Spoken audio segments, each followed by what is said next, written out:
A partir de agora, você está ouvindo a ideia inspirada.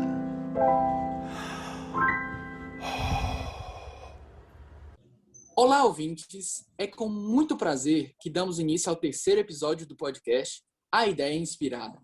O podcast para você que quer aprender mais sobre pneumologia e medicina intensiva. Somos alunos da Liga do Pulmão e Medicina Intensiva da UFC e a cada episódio trazemos um convidado especialista para fundamentar nosso bate-papo.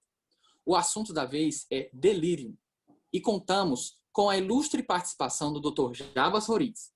Abordaremos um pouquinho sobre esse transtorno bastante comum em UTIs, suas causas, sinais e sintomas e as condutas mais apropriadas frente a esse agravo, além da importância de atuação da equipe multiprofissional nos cuidados com o paciente. Oi, gente, meu nome é Dayana, eu sou aluna do quinto semestre de Medicina da Universidade Federal do Ceará, sou membro da Liga de Pulmão e Medicina Intensiva e vou conversar um pouco com vocês com o Dr. Jarbas hoje sobre delírio. Oi, eu sou o Barros, aluno do quarto semestre da Faculdade de Medicina da UFC e membro da Liga do Pulmão e Medicina Intensiva, e também estarei aqui conversando com vocês e o Dr. Jarbas sobre delírio. Primeiramente, gostaríamos de agradecer a presença do Dr. Jarbas de Sá Roriz Filho, graduado em Medicina pela UFC, residente em Clínica Médica e Geriatria pela USP, especialista em Geriatria pela Sociedade Brasileira de Geriatria e Gerontologia, doutor em Ciências Médicas pela USP, professor do Departamento de Medicina Clínica da UFC e presidente do Instituto de Geriatria e Gerontologia do Ceará, nesse podcast, para abordar um tema tão importante quanto esse para os nossos ouvintes. Olá, eu sou Jarbas Roriz, é um prazer participar desse podcast sobre delírio, esse tema tão relevante na prática clínica. Certo, doutor. Vamos lá. Sabemos que delírio é um transtorno psiquiátrico mais comum no ambiente hospitalar, sendo um déficit confusional agudo secundário a alguma patologia clínica. Para visualizar melhor esse quadro, vamos propor a você, ouvinte, um caso clínico breve e você poderá pausar o podcast e pensar na resposta, caso queira. Vamos lá. Paciente de 76 anos, internado há 6 dias para tratamento de pneumonia comunitária grave. Evolui com suspeita de delírio. Dentre as manifestações clínicas, a mais característica desse quadro seria: item A, agitação; item B, sonolência; item C, disartria; item D, distúrbio de atenção; ou item E, ideia de perseguição. E aí, doutor, poderia explicar para a gente a resposta? Bom, a resposta para essa primeira questão é distúrbio de atenção. Essa é a condição característica e obrigatória na definição de delírio. Tá? Então, delírio ou estado confusional agudo é uma condição médica geral caracterizada por distúrbio primário da atenção, acompanhada também de característica de início agudo e um curso flutuante, além de alteração no conteúdo do pensamento, uma desorganização do pensamento, presença de alterações cognitivas, tá? E além disso, uma alteração do nível de consciência. Tá? Esse nível de consciência ele pode flutuar, portanto, de um estado de alerta, ou até de hipervigília, de agitação, até um estado de sonolência, de torpor, de letargia. Então, a característica fundamental e obrigatória na definição de delírio é déficit de atenção. Certo, doutor. Agora que a gente já entendeu o que é delírio, fala pra gente, é comum sinais e sintomas emocionais ou afetivos acompanhar esse quadro? E o paciente pode ter algum sintoma prodrômico? Muito comum a alteração da cognição como um todo, né? Na verdade, quando a gente fala de cognição, nós estamos falando de habilidades de funcionamento do cérebro, né? Que inclui a atenção, a concentração, a orientação, né, o comportamento ou a presença de alterações comportamentais, né? E aí entra também em paralelo o conteúdo do pensamento, que pode estar alterado com presença de sintomas, tais como delírios, delírios que podem ser persecutórios, a presença de alucinações também são comuns, né? Como alucinações visuais, alucinações auditivas, então, agitação psicomotora, tá? Alterações do humor. O paciente pode frequentemente apresentar agressividade, né? E mais comumente do que a agressividade, ficar apático, ficar letárgico, ficar pouco contactuante, pouco comunicativo. Então, é claramente uma desordem neuropsiquiátrica, né, envolvendo alterações cognitivas, neurosensoriais, né, e do pensamento, provocadas por uma condição médica geral, na maioria das vezes, mas são alterações que passam por sintomas neuropsiquiátricos, emocionais, frequentemente. Certo. E doutor, delírio, demência, existe muita confusão entre esses termos. Como a gente pode diferenciar eles?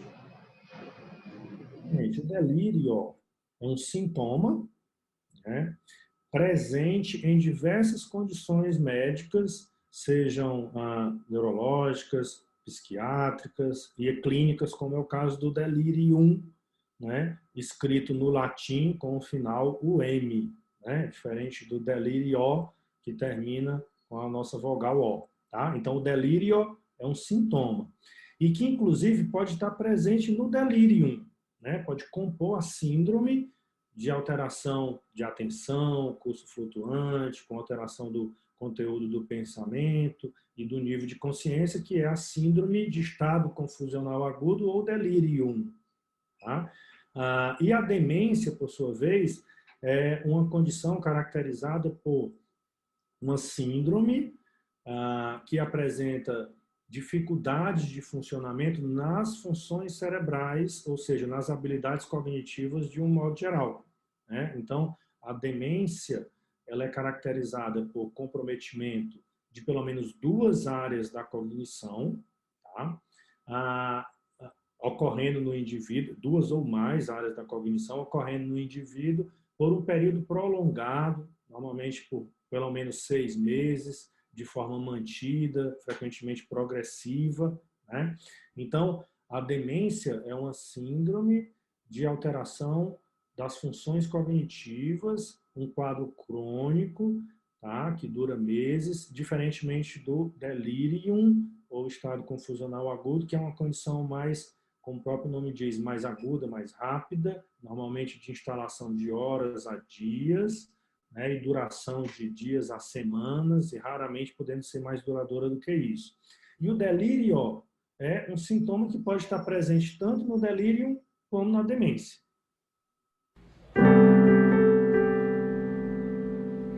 Entendi. Então, doutor, existem fatores predisponentes ou fatores de risco, como um paciente já ter tido diagnóstico prévio de demência ou até mesmo uma desidratação? Sim, existem fatores predisponentes, eles estão presentes comumente. O mais importante deles, o mais comum talvez, seja a idade. O delírio é uma condição muito mais prevalente, muito mais comum na população idosa. Então, o fato de ser idoso é um fator predisponente muito importante.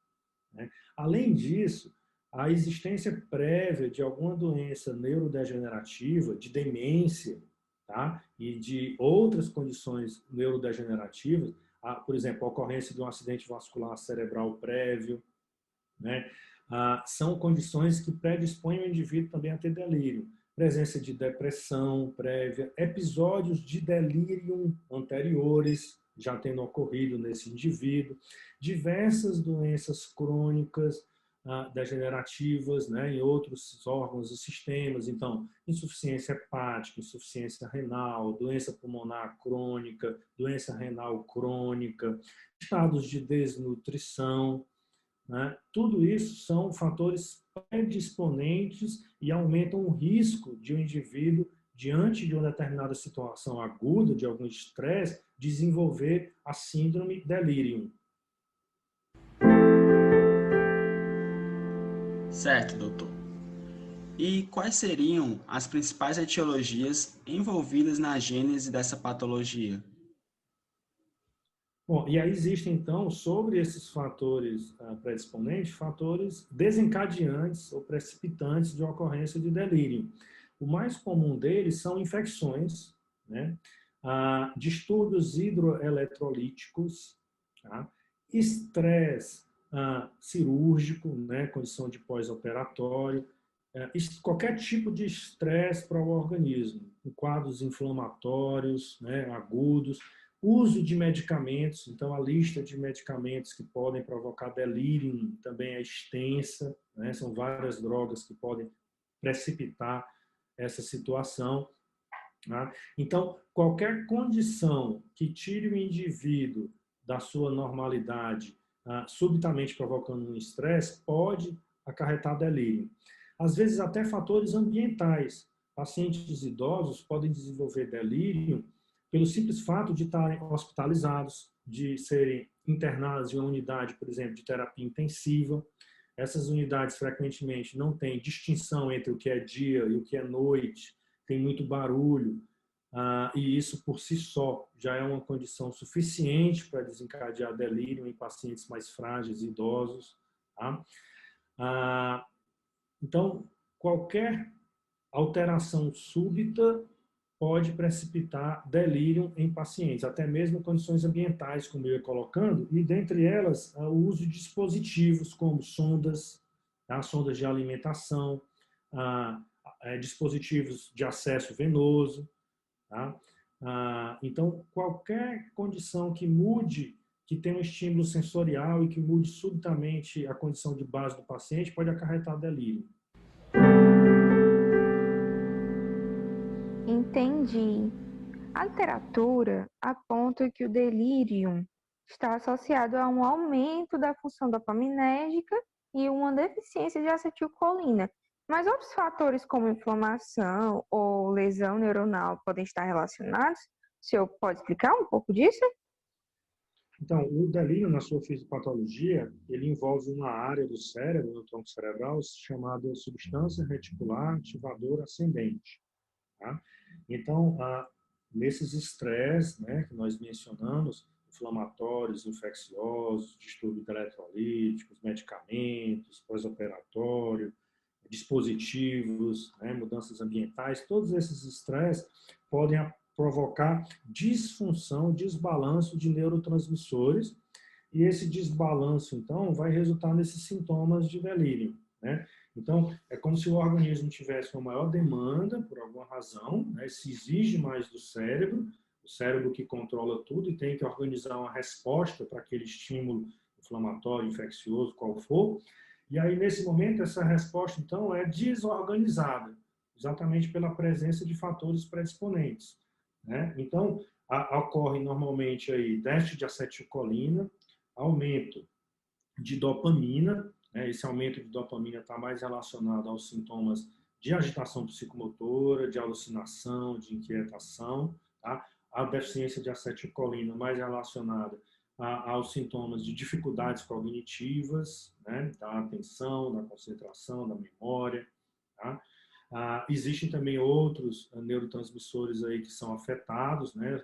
O sistema serotoninérgico, né? O sistema do GABA. Então, diversos neurotransmissores podem ser envolvidos, tá? E não se sabe exatamente qual o mecanismo preciso, mas sabe-se que esses fatores predisponentes, diante de uma situação de estresse, acarretam uma resposta de neurotransmissores desordenada e acaba acontecendo, então, o estado confusional agudo. Certo, doutor. Quando o idoso interna, sabemos que muitas vezes ele fica sem usar o óculos ou a prótese auditiva, por exemplo. Isso pode influenciar no quadro? Sim, como a gente mencionou, dentre os fatores precipitantes de delírio, né, alterações neurosensoriais, tá?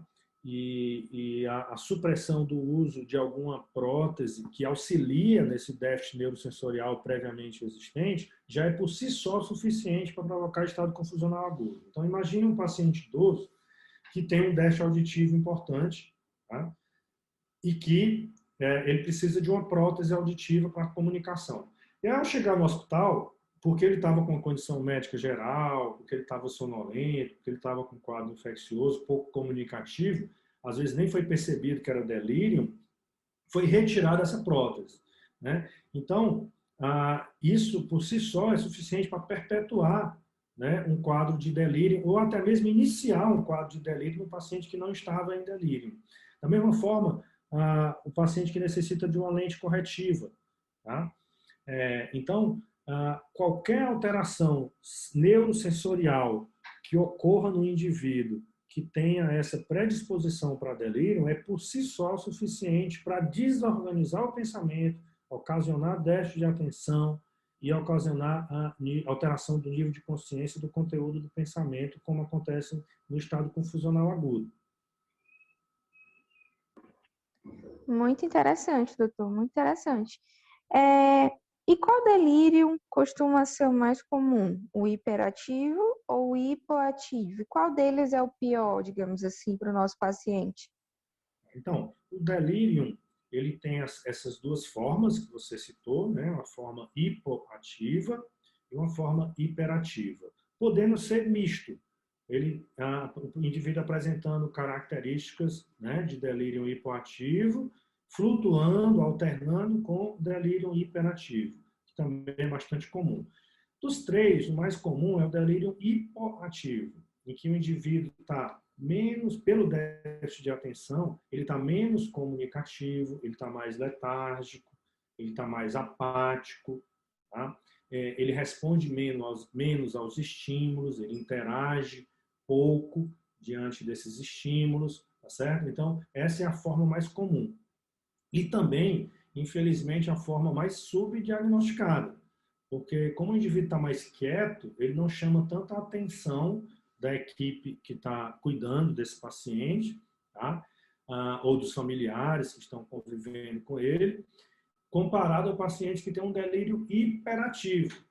Porque na forma hiperativa, ele tem mais agitação psicomotora, ele tem mais frequentemente delírios, alucinações, então ele tem inquietação, é comum alteração do ciclo sono-vigília, tem insônia à noite e até uma inversão do ciclo sono-vigília, né? Acabar dormindo durante o dia.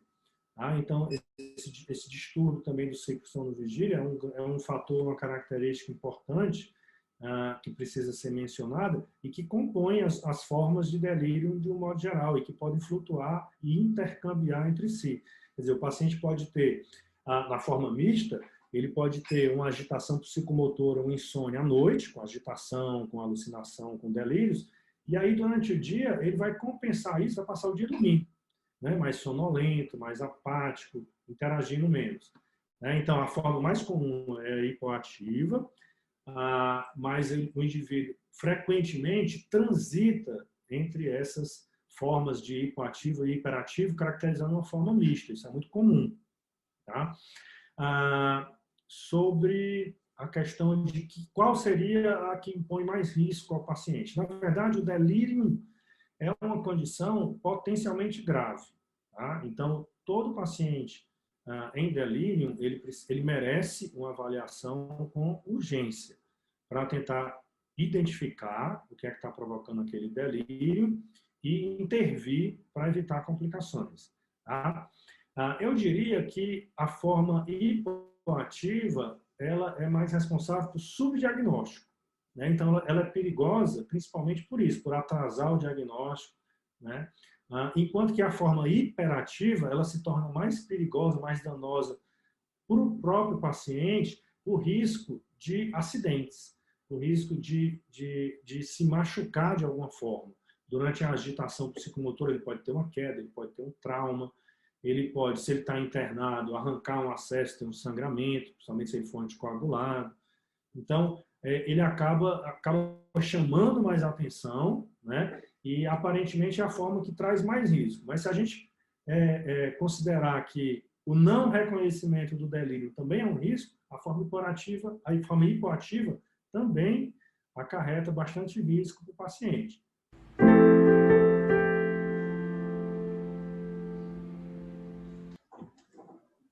Bom, vamos então descobrir se nosso paciente está mesmo com delírio. Inicialmente, avaliamos seu estado de consciência por meio da escala RASS, por exemplo. Em seguida, existem algumas ferramentas para pesquisa do delírio, como o CAM-ICU e o ICD-SC. Essas escalas são sensíveis, doutor? A sedação do doente poderia influenciar, confundindo os resultados? Sim, essas escalas elas são sensíveis, tá? Elas são aplicadas, essas que você citou, né? O CAM-ICU e o ICD-SC são escalas utilizadas em terapia intensiva, né? Em pacientes que estão mais hospitalizados, numa condição de sedação, normalmente. Então, daí a importância de, primeiramente, avaliar o nível de sedação desse paciente, que é essa escala RASS que você mencionou no início, que é a escala de Richmond, de agitação e sedação. Então, essa escala RASS, ela vai de +4 até -5, né? Com 0, indivíduo alerta, calmo. A pontuação 1 é um indivíduo inquieto, 2, agitado, 3, muito agitado e 4, agressivo. Na sua parte negativa, né, a escala vai -1, sonolento, -2, sedação leve, -3, sedação moderada, -4, sedação profunda e -5, incapaz de ser despertado.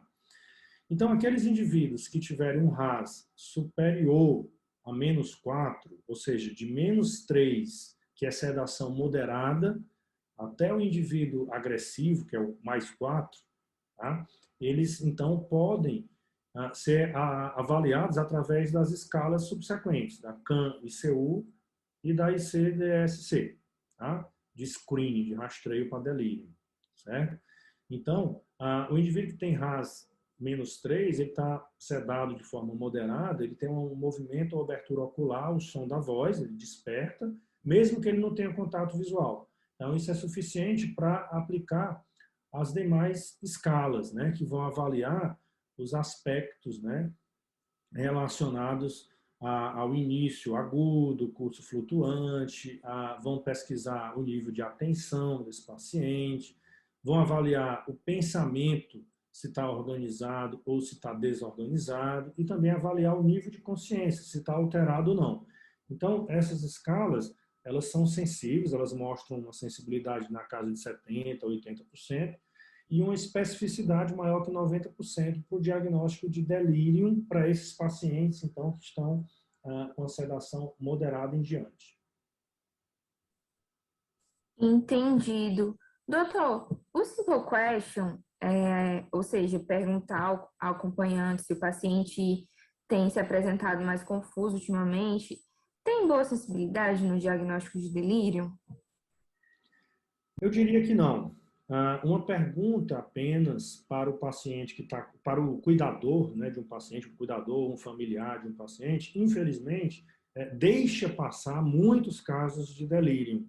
O ideal é que se tenha uma avaliação mais detalhada, com mais perguntas e com um teste direto para o paciente, que vai ser avaliado, então, o nível de consciência, o conteúdo do pensamento, a orientação, ou seja, alguns testes cognitivos simples, né, como os aplicados nessas escalas citadas anteriormente.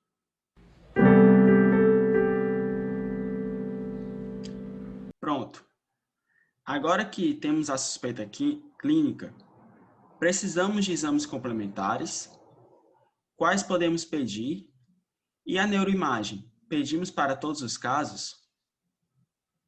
Uma pergunta muito relevante.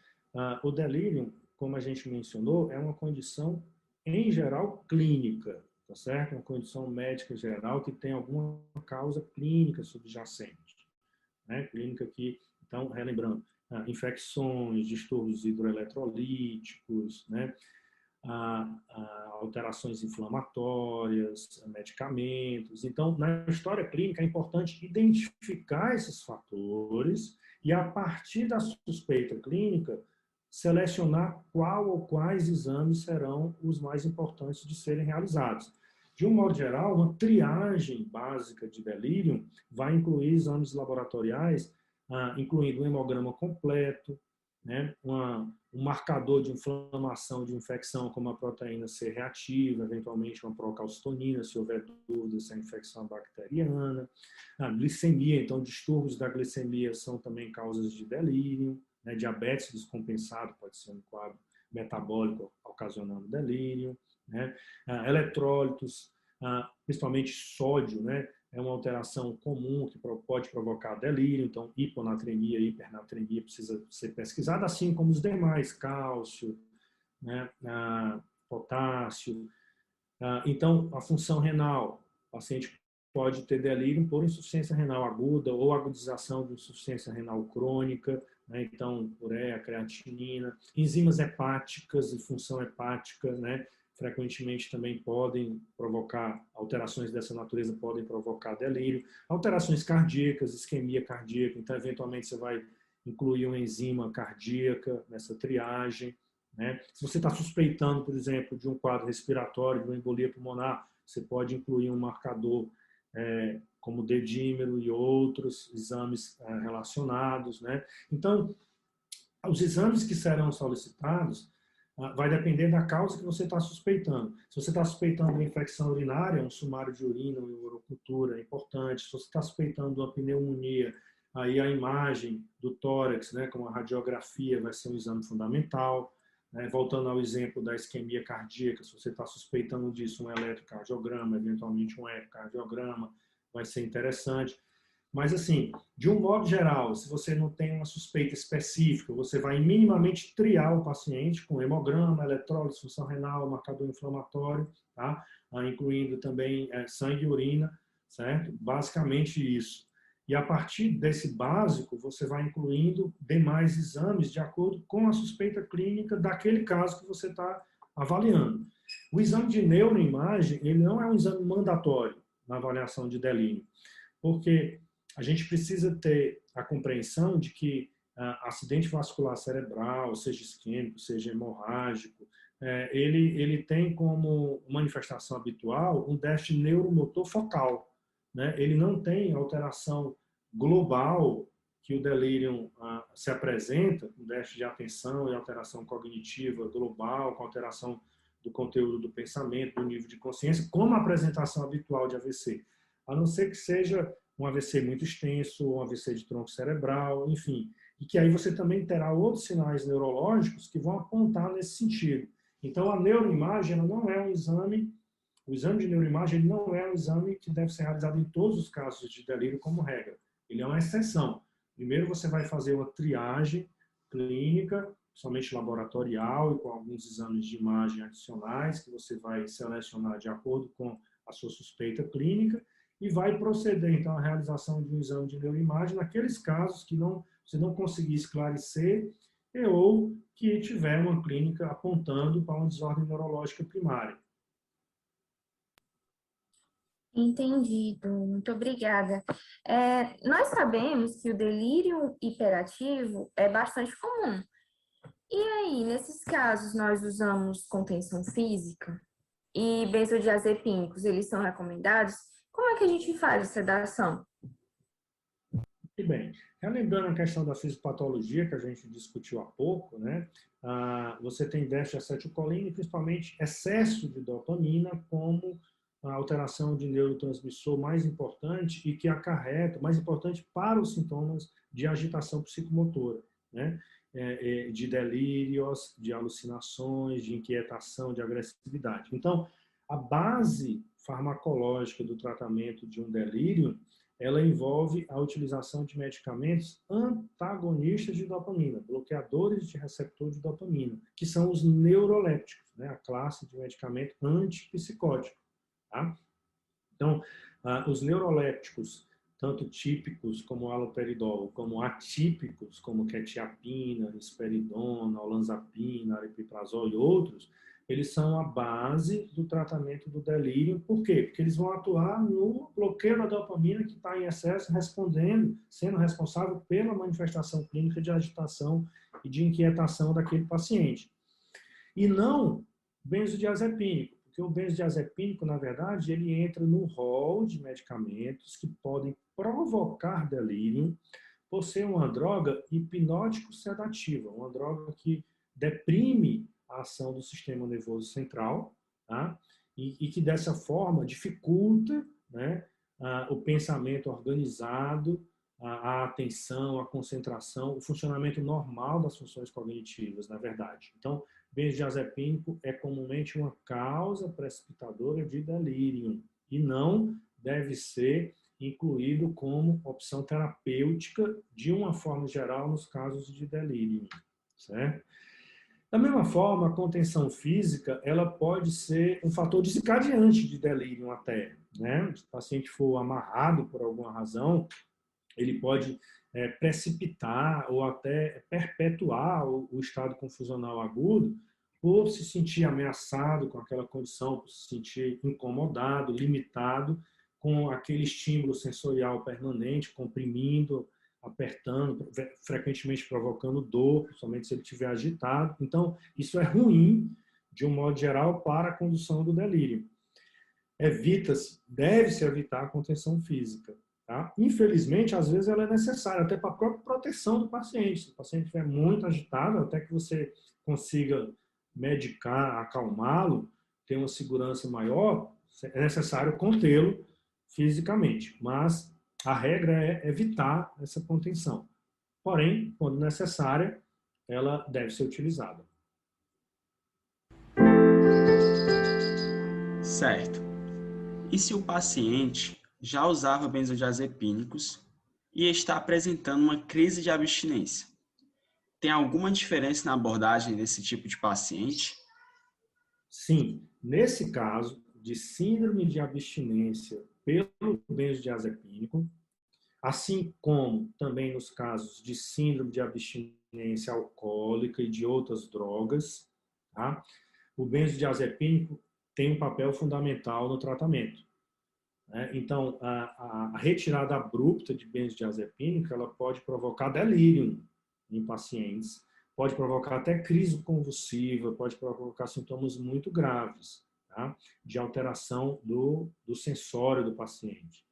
Então, é necessária a reintrodução do benzodiazepínico, que normalmente são pacientes que estão habituados a doses frequentes e também elevadas dessa medicação. Então, há que se recompor, né, colocar o paciente em contato com essas doses, tá, rapidamente, fazer inclusive uma dose de ataque, né, uma administração frequente de hora em hora e depois espaçando, tá, até conseguir controlar o quadro, tá, desses pacientes que têm abstinência benzodiazepínico. E vale o mesmo para abstinência alcoólica e outras drogas, porque o mecanismo de ação do álcool, né, do etanol no sistema nervoso central, é de agonismo GABA. Ele age de maneira semelhante ao benzodiazepínico, né? Então, a interrupção abrupta de uma ingestão alcoólica num paciente que tem dependência química daquela substância, ela provoca clinicamente um quadro de abstinência semelhante a um paciente que tem uma dependência química de benzodiazepínico e o interrompeu o uso por alguma razão. Então, nessas situações, o benzodiazepínico é a base do tratamento. Doutor, um episódio de delírio pode piorar uma demência pré-existente? E depois, pode haver um declínio funcional? Que consequências o paciente pode desenvolver após um quadro de delírio? Bem, a existência prévia de uma demência, de uma desordem neurodegenerativa, é um fator predisponente para o indivíduo ter delírio, porque ele tem menos reserva cognitiva e funcional, né? Então, quanto menos reserva, maior a chance de ocorrência de delírio, tá? Então, a primeira questão é, se o paciente tem uma condição pré-existente neurológica, isso é um fator predisponente para que ocorra delírio. E uma vez que aconteça esse delírio, né, ele costuma ser mais grave, mais intenso, mais duradouro em pacientes que têm essas desordens neuropsiquiátricas de base, tá? E também com maior impacto funcional, certo?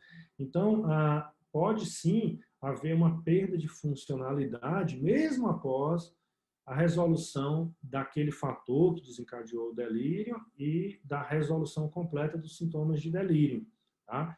Além de ser mais duradouro, ele pode deixar uma sequela do ponto de vista neuropsiquiátrico em termos de funcionalidade naquele paciente.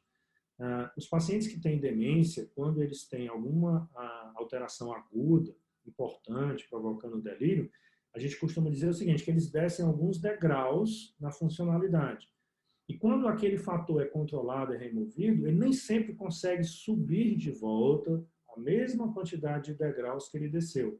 Então, às vezes ele desce 4 degraus e sobe de volta 3. E aí ele fica um pouco abaixo do nível basal que ele tinha antes daquela ocorrência de delírio.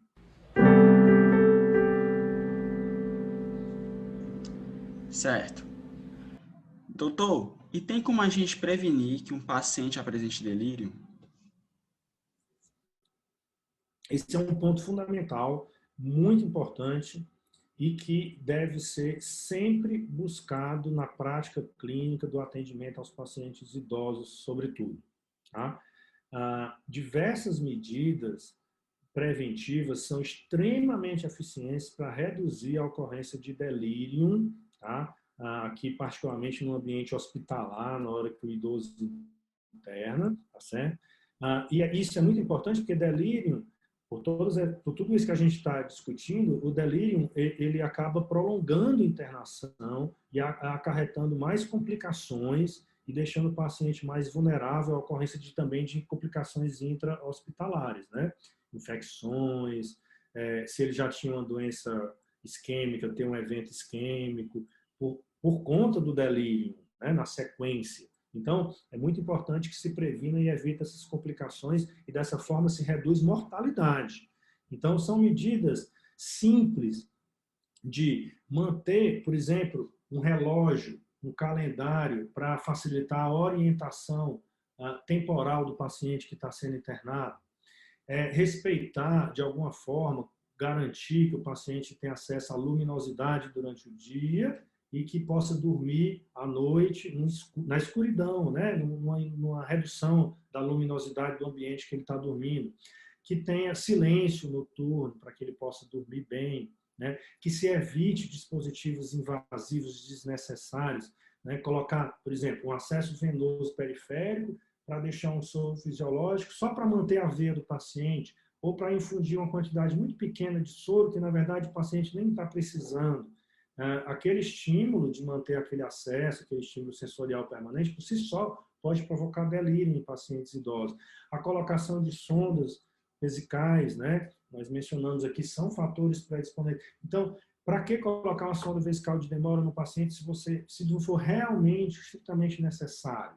Você pode fazer balanço hídrico do paciente internado, pesando a fralda, se o paciente for incontinente, né? Guardando, obviamente, a diurese daquele paciente que tem capacidade para guardar, fazer no papagaio, ou guardar em algum recipiente quando ele for ao banheiro, né? Então, evitar tudo que for dispositivos invasivos desnecessários, colocação de sonda para alimentação se não houver necessidade para isso, evitar a contenção física, estimular que o paciente saia do leito, se sente numa poltrona, se movimente, né?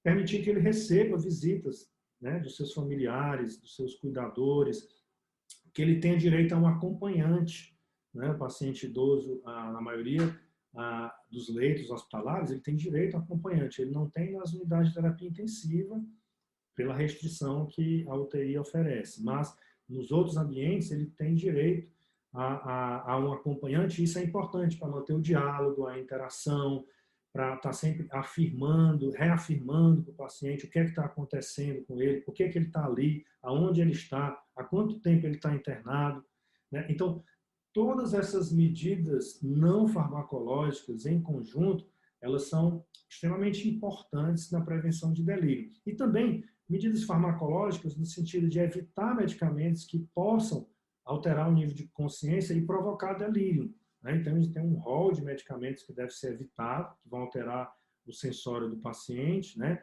Como benzodiazepínicos de forma desnecessária, né?